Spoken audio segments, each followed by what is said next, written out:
সদ্য ঘোষিত উচ্চতৰ মাধ্যমিক চূড়ান্ত পৰীক্ষাৰ যি ফলাফল এই ফলাফলৰ বিষয়ে আমি আপোনালোকক দেখুৱাব বিচাৰিছোঁ দুজন যমজ ভাতৃ আৰু এই দুয়োজন ভাতৃ একেলগে এইবাৰ তেওঁলোকে উচ্চতৰ মাধ্যমিক চূড়ান্ত পৰীক্ষাত ভাল ফলাফল লাভ কৰিবলৈ সক্ষম হৈছে। এগৰাকী 93% নম্বৰ লাভ কৰিছে, আনগৰাকী 92% নম্বৰ লাভ কৰিছে। আমি পোনপটীয়াকৈ তেখেতলোকৰ সৈতে কথা পাতিবলৈ চেষ্টা কৰিম। এগৰাকীৰ নাম মাধুৰ্য তামুলী আৰু আনগৰাকীৰ নাম মনমোহন তামুলী। আমি পোনে পোনে দেখুৱাব বিচাৰিছোঁ তেওঁলোকক। আৰু এই দুয়োগৰাকী আছে। প্ৰথম তোমাৰ নামটো কি? নমস্কাৰ, মোৰ নাম শ্ৰী মনমোহন তামুলী। মনমোহন। আৰু তোমাৰ নাম? নমস্কাৰ, মোৰ নাম শ্ৰী মাধুৰ্য কুমাৰ তামুলী। দুয়োজন যমজ ভাতৃ আৰু দুয়োজনে একেলগেই এইবাৰ হায়াৰ ছেকেণ্ডেৰী পৰীক্ষাত উত্তীৰ্ণ হৈ ভাল ফলাফল লাভ কৰি নিজৰ পৰিয়ালটোলৈ সুনাম কঢ়িয়াই আনিছে। তোমাৰ আজিৰ দিনটোৰ অনুভৱটো জানিব বিচাৰিছোঁ। ভাল লাগিছে। কষ্ট কৰিছিলোঁ, যিমান পাৰোঁ পঢ়াত সময় দিব চেষ্টা কৰিছিলোঁ। কলেজৰ ছাৰ মেমহঁতেও বহুতখিনি সহায় কৰিছিলে। কিবা যদি বুজি নাপাওঁ হোৱাটছএপত মেছেজ দিলেও ছাৰহঁতে ৰিপ্লাই দিছিলে, নুবুজাটো বুজাই দিছিলে। আৰু পঢ়াৰ বাবে যিখিনি সুবিধা লাগে সেইখিনি মা দেউতাই সময়মতে যোগাৰ দিছিলে। সেয়াই। তুমি কোন কলেজত আছিলা? মই ধেমাজি মহাবিদ্যালয়ৰ পৰা।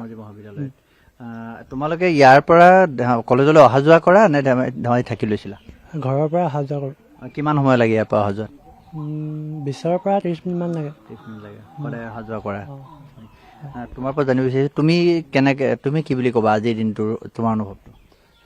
খুব ভাল লাগিছে। নিয়মিতভাৱে পঢ়িছিলোঁ আৰু ধেমাজি মহাবিদ্যালয়ৰ অধ্যক্ষ মহোদয়ে ধেমাজি কলেজখন ইমান ধুনীয়াকৈ পৰিচালনা কৰিছে বাবে হয়তো এইটো ৰিজাল্ট সম্ভৱ হৈছে। আৰু কিমান পাৰ্চেণ্টেজ হৈছে? 92.8। কি কি ছাবজেক্টত লেটাৰ পাইছা? গোটেইকেইটাই পাইছোঁ। Physics, chemistry, maths, Assamese, English, computer science. আৰু তুমি কোনকেইটা ছাবজেক্টত লৈছা? ময়ো গোটেইকেইটাতে পাইছোঁ। English, Assamese, maths, computer science, physics আৰু কেমেষ্ট্ৰি। দুয়োজনেই বিজ্ঞান শাখাত ইতিমধ্যে খুব সুন্দৰকৈ উত্তীৰ্ণ হৈছে। আমি তেখেতলোকৰ পিতৃ মাতৃও আছে, পিতৃ মাতৃকো দেখুৱাইছোঁ। পিতৃ হিচাপে কি ক'ব? খুব ভাল লাগিছে বাৰু। প্ৰথমেই মই ধেমাজি মহাবিদ্যালয়ৰ অধ্যক্ষ মহোদয়ৰ পৰা ধৰি গোটেই প্ৰফেচৰসকলক মই ধন্যবাদ জ্ঞাপন কৰিছোঁ। তেখেতলোকৰ অশেষ কষ্টৰ ফলত আজি তেওঁলোকৰ ছাত্ৰসকলে ভাল ৰিজাল্ট লাভ কৰিবলৈ সক্ষম হৈছে বুলি মই ভাবিছোঁ। তেখেতলোকৰ যথেষ্ট অৰিহণা আছে। এইখিনিতে প্ৰশ্ন এটা কৰিব বিচাৰিছোঁ। দুয়োজন যিহেতু যমজ সন্তান, গতিকে দুয়োজন একেলগেই থকা মেলা কৰে, গোটেই কামখিনি পঢ়া সময়তো কৰে। এই যে দুয়োজন যে একেলগে থাকে তাৰ কাৰণে ইজনে সিজনৰ কাৰণে প্ৰেৰণা হৈছে নেকি বাৰু, যে দুয়োজন প্ৰায় একে নম্বৰ লাভ কৰিবলৈ সক্ষম হৈছে? প্ৰেৰণা হৈছে বুলি ভাবোঁ বাৰু। কিন্তু হ'লেও প্ৰায় দুয়োজনে আঁতৰতেই পৰে। মেট্ৰিক পৰীক্ষা দিওঁতেও মই দেখিছোঁ এজন একেবাৰে লাষ্টত পৰিছে, এজন ফাৰ্ষ্টত পৰিছে।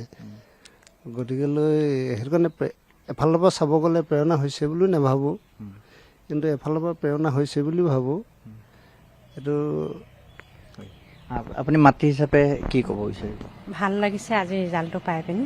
সিহঁতে যথেষ্টখিনি কষ্ট কৰিছিলে, কষ্টখিনিৰ বিনিময়ত আজি পাইছে। আৰু ইয়াৰ সফলতাৰ মূলত আছে কলেজৰ অধ্যক্ষ মহোদয়, তেওঁলোকৰ শিক্ষাগুৰুসকল আছে। তেওঁলোকে যিখিনি প্ৰশ্নৰ উত্তৰ দিয়ে সেয়া অকল উত্তৰে নাছিলে, আচলতে মনোবল আছিলে, সাহস হৈ পৰিছিলে আৰু প্ৰেৰণা হৈ পৰিছিলে। কেনেকৈ আগবাঢ়ি যাব সেইখিনিৰ পৰা বহুত সাহস পাইছিলে। তেওঁলোকে পোৱা মানে মই পাইছিলোঁ। পৰীক্ষাৰ পাক মুহূৰ্তত মোৰ বহুত ভয় হৈছিল, চৰকাৰী অনুষ্ঠান এটাৰ পৰা কেনেকৈ ওলাব লাগে। যেতিয়া তেওঁলোকে এই প্ৰশ্ন উত্তৰবিলাক দি ল'ৰাকেইটাক সহায় কৰিছিলে, সেইখিনি বহুত সাহস হৈছিলে। সেয়াই। তোমালোকৰ এটা কথা জানিব বিচাৰিছোঁ, দুয়োজনে যিহেতু মেট্ৰিকত তোমালোকে কিমান নম্বৰ লাভ কৰিছিলা? তুমি মেট্ৰিকত মই 92.83।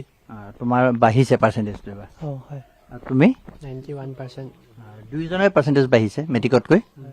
তোমাৰ ভৱিষ্যত পৰিকল্পনা কি? বৰ্তমান ধেমাজি মহাবিদ্যালয়তে ডিগ্ৰী কৰিম বুলি ভাবিছোঁ। তাৰপিছত ভৱিষ্যতৰ পৰিকল্পনা কৰিম, ষ্টেপ বাই ষ্টেপ গৈ থাকিম বুলি ভাবিছোঁ। আৰু তুমি? একেই। দুয়োজনে ডিগ্ৰী পঢ়িবা? ভৱিষ্যত পৰিকল্পনাৰ কথা একো চিন্তা কৰা নাই নেকি? তাৰ ভৱিষ্যতে তুমি কেনেকৈ ভৱিষ্যতে তেনেকৈ ভবা নাই। এতিয়া বৰ্তমান ডিগ্ৰীটো কৰি ল'ম বুলি ভাবিছোঁ, তাৰপিছত ভাবিম আৰু।